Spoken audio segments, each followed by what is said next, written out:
Hey there, Alistair here, Campania Knives. I'm back in the workshop and I've got a little tip that hopefully will help some of you out there. It was a thing that it was driving me nuts, trying to get handle scales dead flat. For some reason, when I was sanding them, the ends would wear when you sand it, you'd wear the ends more, and when you put them together, you end up and you've got a gap where they're touching the middle bit, and you've got like a gap on each end. It was just like driving me nuts.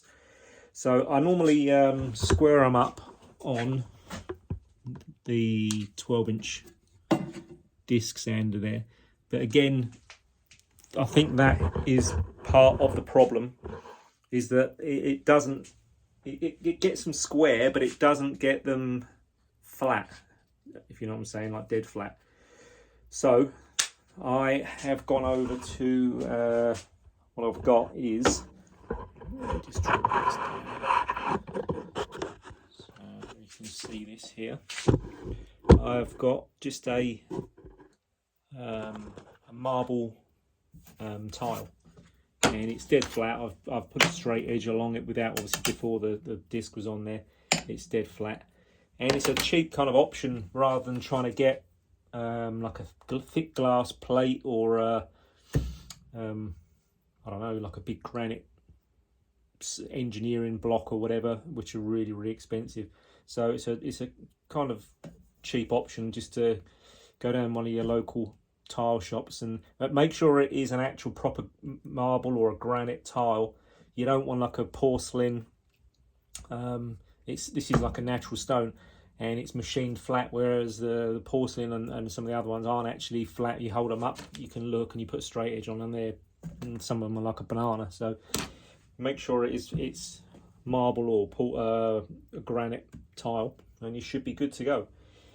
Now I've got a couple of these scales here, and what I do, cover the back in, I've got one of these big, they call them like a carpenter's pencil, cover the back of there, and when you put it on the abrasive disc here, you don't want to hold it like that, so you've got a gap between the block and your hand, because again you end up putting more pressure on each end, and if it does slightly curve the block a little bit, then you end up wearing the ends away, and then it's just like going around in circles.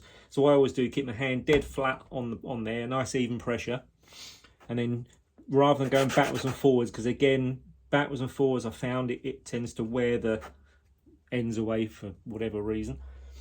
So hand dead flat on there and go round in circles. You probably won't be able to hear when I'm doing this, you might be able to still hear, but anyway. So go round in circles with an even pressure on the block.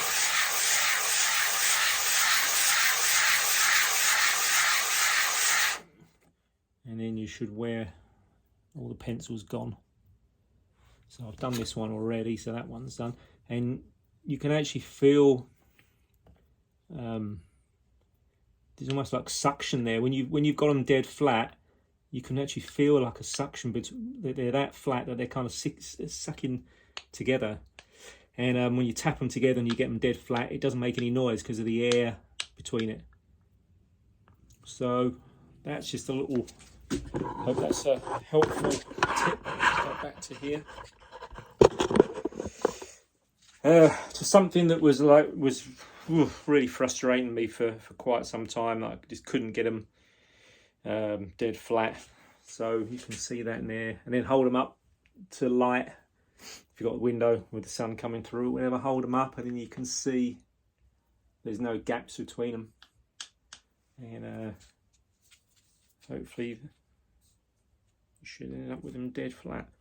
And this is some curly birch, which I got sent over. I think it came from Estonia, somewhere like that.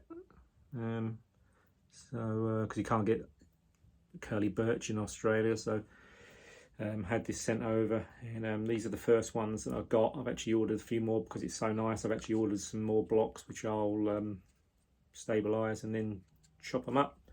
But yeah, these are going to go on this bushwood. So it's been hand sanded. Bevels have been all ground, Scandi grind. Both sides. Nice even. It's like the light behind, nice even plunge lines. That should be a nice knife, and I'm going to use some of the Loveless bolts on it.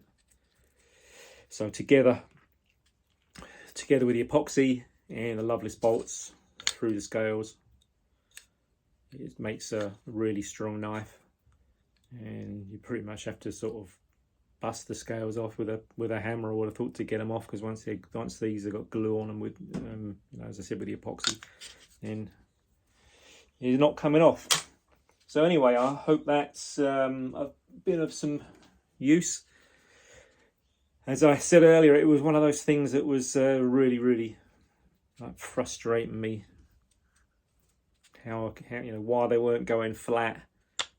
And it's just a simple thing I tried and worked out really good. So hope that's of some use, and I'll see you on the next video. Stay safe. Thanks a lot. See ya. Bye.